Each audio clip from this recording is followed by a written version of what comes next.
ക്രമമായ ഇടവേളകളിൽ തുടർച്ചയായി ദിശമാർപ്പെടുന്ന വൈദ്യുതിയാണ് പ്രത്യാവർത്തധാര വൈദ്യുതി അല്ലെങ്കിൽ എ സി.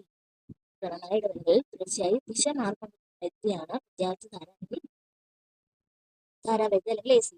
തുടർച്ചയായി ഒരേ ദിശയിൽ പ്രവഹിക്കുന്ന വൈദ്യുതി നേർധാര വൈദ്യുതി അല്ലെങ്കിൽ ഡി സി.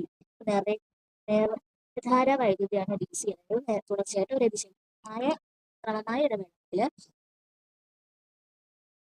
തുടർച്ചയായി ദിശ മാറിക്കൊണ്ടിരിക്കുന്ന വൈദ്യുതിയാണ് പ്രത്യാവർത്തധാര വൈദ്യുതി. ജനറേറ്ററുകളിൽ നടക്കുന്ന ഊർജ്ജമാറ്റം എന്താണ്? യാന്ത്രികോർജ്ജം വൈദ്യുതോർജ്ജമായി മാറുന്നു. ജനറേറ്ററുകളിലാണ് ഊർജ്ജമാറ്റം യാന്ത്രികോർജ്ജം വൈദ്യുതോർജ്ജമായിട്ട് മാറുന്നു. ജനറേറ്ററിന്റെ ഭാഗങ്ങൾ. ജനറേറ്ററിൽ കാന്തിക ഫ്ലക്സ് സൃഷ്ടിക്കുന്ന കാന്തമാണ് ഫീൽഡ് കാന്തം. ജനറേറ്ററിൽ കാന്തിക ഫ്ലക്സ് സൃഷ്ടിക്കുന്ന കാന്തമാണ് ഫീൽഡ് കാന്തം. ഒരു പച്ചിരുമ്പ് കോറിൽ കവചിത ചാലകമ്പി ചുറ്റിയെടുത്ത ക്രമീകരണം ആർമേച്ചർ.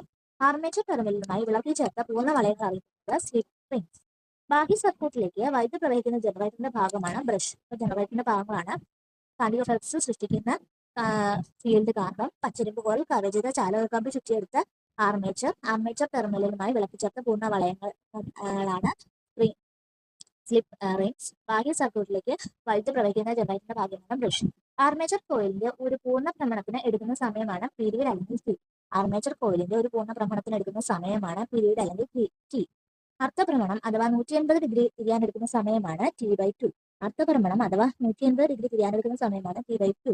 രാജ്യത്തെ വിതരണത്തിന് വേണ്ടി ഉത്പാദിപ്പിക്കുന്ന AC-യുടെ ആവൃത്തിയാണ് 50 ഹെർട്സ്. രാജ്യത്തെ വിതരണത്തിന് വേണ്ടി ഉത്പാദിപ്പിക്കുന്ന AC-യുടെ ആവൃത്തിയാണ് 50 ഹെർട്സ്.